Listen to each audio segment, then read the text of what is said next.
यो 9 ले ब्रैकेट खोल्नु पर्ने छ हामीले 9 ले x स्क्वायर गुणन गर्नु पर्ने छ कति भयो 9 ले x स्क्वायर 9x स्क्वायर भयो फेरि यो 9 ले यो 1 लाई बीचको चिन्ह जे छ त्यही राख्ने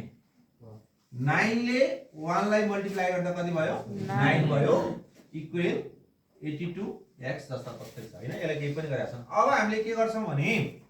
बराबरबाट उतापट्टि जति छ नि यसलाई यही देब्रेपट्टि साइडमा ल्याइदिन्छौँ ल हेरे कुरा बुझ्या छौ बराबरबाट उतापट्टि जति छ नि अंक सबैले एकैपट्टि साइडमा ल्याइदिन्छौँ भनेसी ल भन उतापट्टि कति छ 82 तर यसको चिन्ह पनि हेर्नु पर्यो यसको चिन्ह के छ यहाँ 82 को चिन्ह प्लस छ यता आउँदा के हुन्छ माइनस अब यसलाई यता ल्याउँदै यसको बीचमा ल राख्दिने भनेपछि के भयो 9x स्क्वायर भयो यो प्लस 82x चाहिँ यता आउँदा माइनस भयो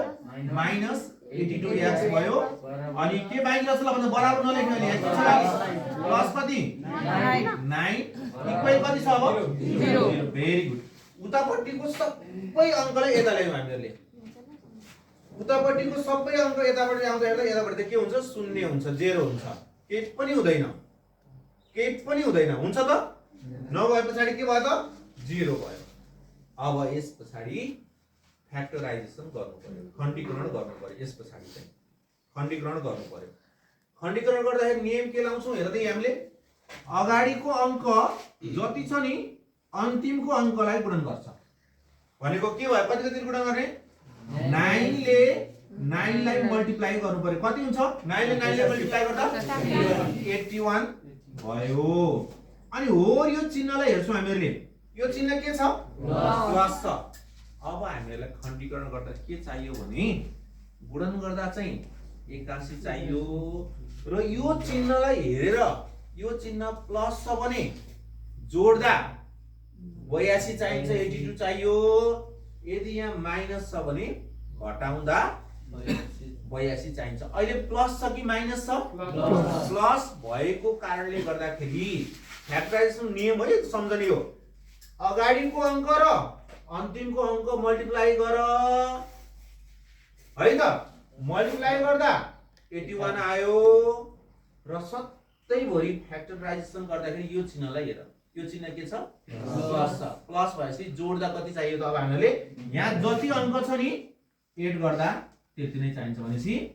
अब गुणन गर्दा 81 जोड्दाखेरि 82 कुन अंक होला 81 ले 1 लाई मल्टिप्लाई गर त 81 * 1 81 गुणन गर्दा 81 भयो अब यही दुईटा अंक जोड न 81 + 1 गर्दा कति भयो 82 भयो 82 भयो ल हेर कुरा बुझ्यौ प्रश्न भयो ल यति कुरा चाहिँ ख्याल गर्नु पर्यो अब हामीले के गर्छौं त यहाँनिर ल्याउ हेर यो जस्ता तस्तै लेख्ने अरूलाई के पनि नगर्ने यो x छ नि यो माइनस भयो x लाई अगाडि लेखिदिने हो यो 82 छ नि यसलाई हामी दुई भागमा के गर्दिन्छौं त फ्याक्टर गर्दिन्छौं विभाजन गर्दिन्छौं दुई भागमा विभाजन गर्दा कसरी गर्छौं रि 1 + 81 गर्छौं हेर त यो 82 भने कति भयो त 1 + 81 भनेको कति भयो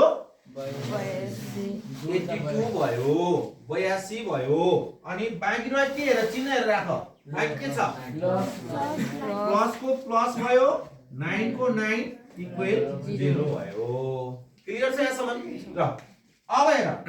यो जस्ता तस्तै अगाडि के पनि नगर्ने यसले ब्र्याकेट खोल्नु पर्यो र यसको साइन पनि हेर्न पर्यो यसको चिन्ह पनि ख्याल गरेर हेर्नु पर्यो उस्तै चिन्ह मल्टिप्लाई गर्दा प्लस हुन्छ उस्तै चिन्ह भने कस्तो चिन्ह त माइनस माइनस प्लस प्लस उस्तै चिन्ह गुणन गर्दा के हुन्छ प्लस हुन्छ फरक चिन्ह गुणन गर्दा माइनस हुन्छ अब उस्तै भनेको के त हेर्दै यो चिन्ह के माइनस यो चिन्ह के प्लस यो माइनस र यो प्लस मल्टिप्लाई गर्दा के भयो उस्तैको फरक फरक भएपछि माइनस भयो यसले यसलाई गुण्दा x भयो अनि यो चिन्ह के यो चिन्ह के यो फरक चिन्ह भयो माइनस मा यसले यसलाई गुणन गरेर 81 x भयो + 9 = 0 अब चारवटा पद हुन्छ दुईटाबाट कमन लिने अघिल्लो दुईटाबाट कति आउँछ कमन हेर त कति आउँछ कमन अघिल्लो दुईटाबाट x कमन आयो हैन अघिल्लो दुईटाबाट कति कमन आयो x कमन आयो अमृतले हेरेको छ यो हेरेको छ अमृतले x कमन आयो हो भनेसी यो दुईटाबाट कमन x आयो रह्यो के त पहिलोमा 9x रह्यो हैन पहिलोमा 9x रह्यो हो नि 9x यो माइनस को माइनस 4x त अगाडि गइसक्यो